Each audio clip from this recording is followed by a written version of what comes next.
Bisa dibantu kah?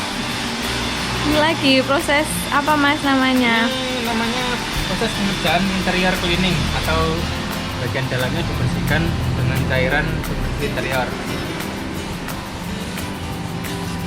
Kebetulan ini mobilnya tidak terlalu kotor juga, cukup sedikit dikasih cairan sudah bersih.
Pencucian jok.